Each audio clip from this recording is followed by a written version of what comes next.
तो hello guys, मैं हूं सत्यजीत और आज जो एक टॉपिक है थोड़ा सा डिफरेंट है।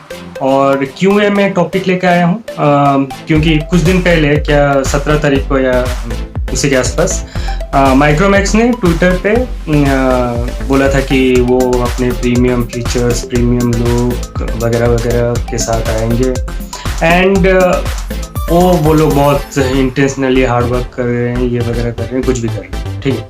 तो वो अच्छा फ़ोन इस बार हमारे लिए लेके आ रहे हैं, ठीक है। तो अब क्या, हम लोग का क्या है कि सेंटिमेंट जग गए कि मेड इन इंडिया फ़ोन लेंगे ये। लेकिन क्या हुआ है कि पास्ट कुछ ऐसा है कि जैसे कि हम लोग का जैसे पोपट बनाया गया था पहले, चाइना से लाके इधर बेचना वगैरह जो भी है।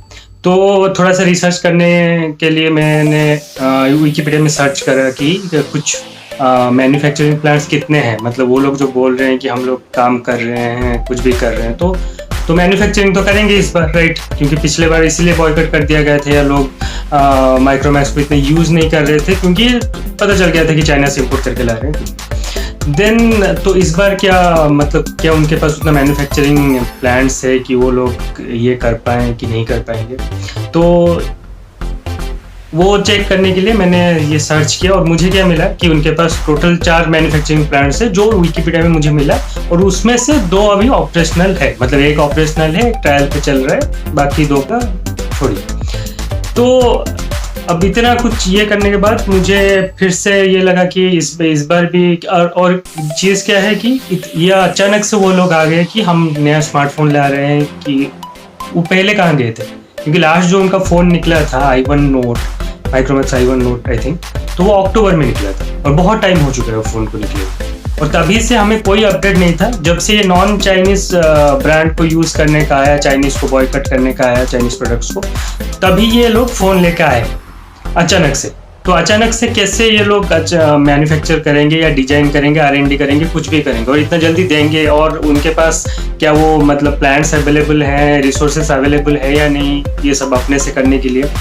तो एक चीज़ मेरे दिमाग में आया कि ये सब सर्च करते करते कि क्या is it possible to boycott Chinese mobiles completely. और एक क्वेश्चन आया कि 100% made in India smartphones possible है या नहीं। तो ये वीडियो उसी के ऊपर है। मैं थोड़ा कुछ फैक्ट शेयर करूंगा आपके साथ, कुछ इन्फॉर्मेशन से। तो आप वीडियो को देखिए और मुझे कमेंट करके बोलिएगा कि कैसा बना है, राइट। तो चलिए शुरू करते हैं।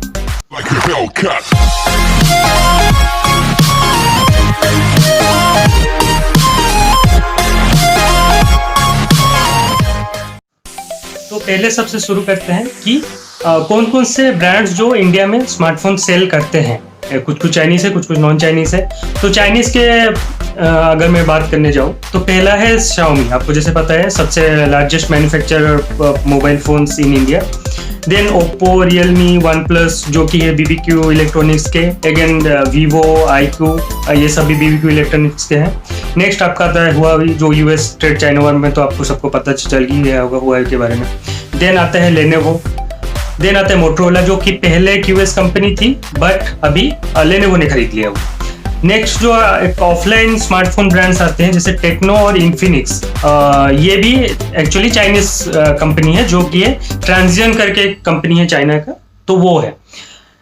देन नेक्स्ट जो नॉन चाइनीज हमारे पास ऑप्शंस है, इंडिया का तो अभी मतलब कोई ऐसा फ़ोन सेल नहीं कर रहे, लेकिन जो नॉन चाइनीज दूसरे कंट्री के जो फ़ोन है उनमें से अगर आप देखा जाए तो पहला जो आपका हमारे मन में जो पहला नाम आता है तो वो है सैमसंग का। तो सैमसंग जो है वो साउथ कोरियन कंपनी है। देन आता है, नेक्स्ट है एप्पल जो कि एक US कंपनी है। नेक्स्ट है आता है गूगल जो भी एक US कंपनी है। नेक्स्ट आता है सोनी जो जापान की कंपनी है। देन आता है आपका HTC जो कि ताइवान की कंपनी है। देन नोकिया जो पहले एक फिनिश कंपनी थी, अभी उसको ले लिया है HMD ग्लोबल ने, वो भी एक फिनिश कंपनी है। और जो इनके नोकिया का मैन्युफैक्चरिंग जो करता है जो है वो है फॉक्सकॉन। तो वो एक्चुअली क्या है फॉक्सकॉन, वो ये मैन्युफैक्चरर है। मैं बताऊंगा कि क्या वो लोग करते हैं। तो ये फॉक्सकॉन क्या है, ये एप्पल, नोकिया, शाओमी ये सब का मैन्युफैक्चरिंग करता है, मतलब प्रोडक्शन करता है। और कुछ जो फ़ोन से जो कि कुछ मोबाइल कंपनीज़ है जो इंडिया वाले कंपनी है जो पहले बेचते थे लेकिन अब नहीं है। उनमें से पहले आता है माइक्रोमैक्स, देन आता है Lava, Xolo, Karbonn mobiles, Intex mobiles, U Televentures, Reliance Jio, Light mobile, iBall mobile phones, Spice Telecom, Swipe mobile, Smartron. तो ये सब कंपनीज आती है। तो ये जो मेड इन इंडिया या फिर बाहर से कॉपी करके मतलब फोन्स लाते हैं, लेबलिंग करके इधर चिपका देते हैं, तो ये स्टार्ट कहाँ से हुआ? राइट, ये स्टार्ट ये पहले से ही ये लोग करते आ रहे हैं, लेकिन पता कब चला? जब ये माइक्रोमैक्स जो मोबाइल है कंपनी है, तो वो क्या किया, माइक्रोमैक्स डुअल 5 करके एक फ़ोन लॉन्च किया था, और चाइना में एक फ़ोन लॉन्च हुआ था क्विकू 360 Q5 करके, ठीक है। तो ये दोनों फोन्स पूरा सिमिलर थे, सिमिलर क्या सेम ही थे, बस इसके पीछे माइक्रोमैक्स लिखा हुआ था, उसके पीछे क्विकू लिखा हुआ था। नेक्स्ट जो माइक्रोमैक्स का सब ब्रांड है यू करके, तो यूरे का ब्लैक करके एक जो मोबाइल आया था, तो उसका वो सेम था।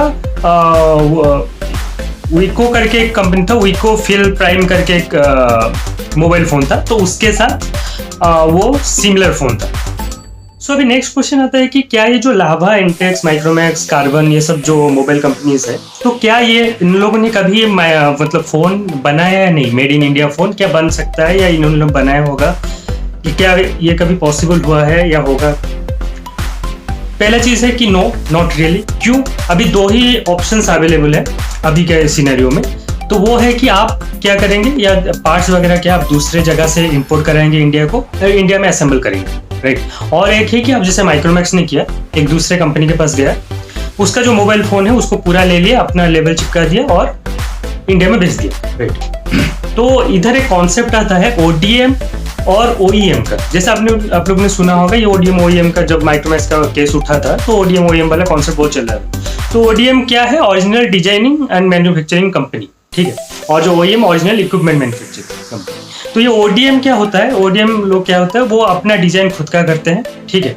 तो क्या करते हैं, ये जैसे माइक्रोमैक्स जैसे कंपनी लोग हैं, वो जाते हैं उनको बोलते हैं कि आप हमारे लिए फ़ोन बना दीजिए। अब वो अगर पूछेंगे कि आपको क्या क्या चाहिए क्या नहीं, तो वो ये बोलेंगे कि बस स्पेसिफिकेशन बोल देंगे कि मुझे ऐसा ऐसा स्पेसिफिकेशन वाला फ़ोन चाहिए, आप अपना डिजाइनिंग सब सारा कुछ कर दीजिए, ठीक है।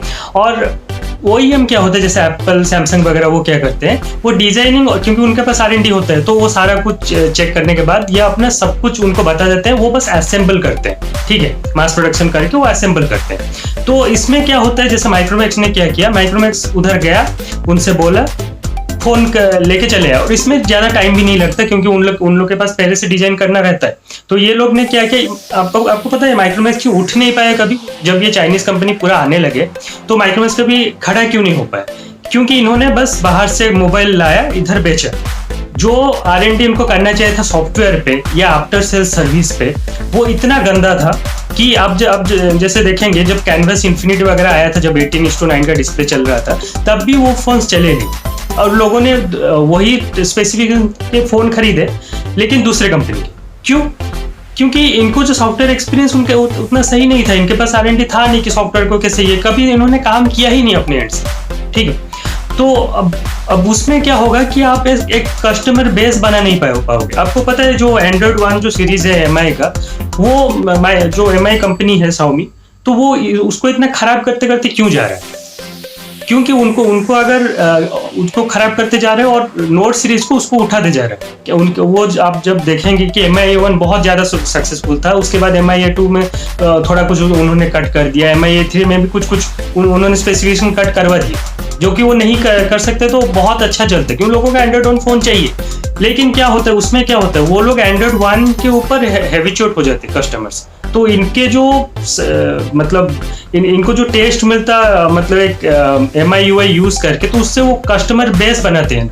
अगर Android One के फ़ोन उनके चलने लगते तो ये लोग कभी कस्टमर्स बस बना ही नहीं पाते, राइट। तो ये जो चीज़ है, तो इसके चलते क्या हुआ कि माइक्रोमैक्स ने कभी मतलब आगे ही नहीं आया। तो बात वो क्या है, वो अगर आप इसे लॉन्ग टर्म में देखा जाए तो वो एक मिडिल मैन जैसा काम करते थे। उधर से चाइना से लाते थे, इधर अपना ब्रांड का वैल्यू लगाते थे और इंडिया में बेच देते थे।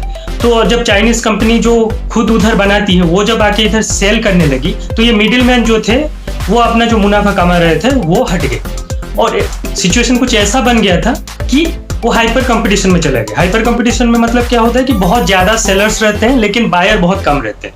तो उसके चलते क्या हुआ कि कुछ कुछ चाइनीज मतलब कंपनीज भी बंद होने लगे, राइट। जैसे कि जियोनी, आपका ली को जो करके जो चाइनीज फोन्स है वो आपको पता है होगा, 2-3 अच्छे से फोन्स निकाले थे लेकिन वो भी शट डाउन हो गए इंडिया, ठीक है। तो उसके बाद क्या हुआ कि आपको पता ही होगा जो असेंबल्ड इन इंडिया वाला कॉन्सेप्ट अचानक से आ गया। वो क्यों आया आपको पता है? क्योंकि आप जब पूरा फोन बाहर से इंपोर्ट कराते हैं तो उसके ऊपर कस्टम ड्यूटी ज्यादा लगता है, rather देन कि आप इधर ला के इधर आप असेंबल करो तो उसके ऊपर जो टैक्सेस वगैरह जो भी रहता है वो कंपैरेटिवली बहुत कम रहता है, ठीक है, उस पहले के मुकाबले। तो कंपनी सब क्या करने लगे, फुल का मोबाइल को इंपोर्ट करने के बदले इधर पार्ट्स लाके इधर असेंबल्ड इन इंडिया का मतलब दिखाने लगे लोगों को कि assembled in India. So next question आता है कि इंडिया में अगर हम फोन असेंबल कर रहे हैं तो क्या ये खराब है? देखिए आंसर है कि खराब नहीं। क्यों? देखिए एक तो एक चीज है कि आप एम्प्लॉयमेंट जनरेशन हो रहा है इधर, ठीक है, लोगों को काम मिल रहा है, और एक चीज है कि बहुत सारा इंडस्ट्री सेटअप हो रहा है, ठीक है। तो अर्बनाइजेशन एक काइंड ऑफ हो रहा है कि आपको तो पता है कि जहाँ पे इंडस्ट्री सेटअप होता है उसके आसपास के मतलब एरिया डेवलप कर जाता है, राइट। तो ये एक अच्छा चीज है। और एक चीज है कि जैसे कि आपको फॉरेन इन्वेस्टमेंट जो है वो अच्छा मिल रहा है, ठीक है, इसके बाद चलते तो कोई भी एंगल से बुरा नहीं। हाँ, लेकिन ये अगर कोई चाइनीज कंपनी करे तो मोस्टली जो रेवेन्यू है, प्रॉफिट है, जो भी है, तो वो जाएगा चाइना के पास, राइट। और ये अगर ये चीज कोई इंडिया कंपनी करे तो ये जाएगा इंडिया के पास। तो चाइनीज को कंपनी के करने के बदले अगर कोई इंडिया कंपनी ये सब करे तो ये अच्छा चीज है, राइट। और ये चीज है कि क्या 100% हम मेड इन इंडिया फोन बना सकते हैं या नहीं? देखिए प्रैक्टिकली तो अभी के टाइम पे ये पॉसिबल नहीं है। क्यों? क्योंकि देखिए जो चिप लगता है, फॉर एन एग्जांपल, वो क्वालकॉम या मीडियाटेक की तरफ से होता है। तो उस जैसा लेवल का चिप बनाना इंडिया पे अभी के लिए शॉर्ट स्पैन ऑफ टाइम में क्या ये पॉसिबल है? अगर पॉसिबल भी है तो मान लीजिए चिप बना भी लिया, क्या लोग उसको लेंगे अचानक से? क्वालकॉम या मीडियाटेक का प्रोसेसर को छोड़ के क्या लेंगे आप? क्या आप अगर होते तो लेते? कोई नया प्रोसेसर अगर कोई लॉन्च किया है जिसपे उतना कुछ मतलब लोगों को उतना क्लियर थॉट्स नहीं है, तो क्या वो लेंगे वो चिप को? तो टाइम लगता है वो चीज़। और एक चीज़ है कि जो सेमीकंडक्टर डिवाइसेस लगता है, वो जो चिप वगैरह बनाने के लिए, जो भी मदरबोर्ड वगैरह बनाने के लिए, तो चाइना या ताइवान में वो चीज़ है पहले से सेटअप हो। इंडिया में वो चीज़ अभी सेटअप करना, उस पर काम करना, ये मतलब ये अभी का जो शॉर्ट स्पैन ऑफ टाइम है, जो हम इतना जल्दी जो देख रहे हैं चीज़ को, तो क्या ये अभी के टाइम पे तो पॉसिबल नहीं। हाँ, ग्रेजुअली चीज़ें चेंज होगी क्योंकि अभी बहुत सारा यूनिट्स इंडिया में बैठ रहे हैं, ठीक है, असेंबलिंग यूनिट्स, तो आहिस्ता आहिस्ता वो मैन्युफैक्चरिंग यूनिट्स पे बैठने लगेंगे प्योरली। तो लेकिन अभी का अगर आप पर्सनली बोले कि हाँ ये 6 महीना, 1 साल या कुछ भी टाइम में ये पॉसिबल हो जाएगा पूरा, तो ये पॉसिबल नहीं है। तो कैसा लगा ये वीडियो आप प्लीज़ कमेंट करके बताइएगा, और वीडियो अगर अच्छा लगा तो लाइक कीजिएगा, अगर वीडियो खराब लगा है तो बिल्कुल डिसलाइक कीजिएगा, और चैनल को सब्सक्राइब कीजिएगा फर्दर आप नोटिफिकेशन और अपडेट्स के लिए। Thank you guys.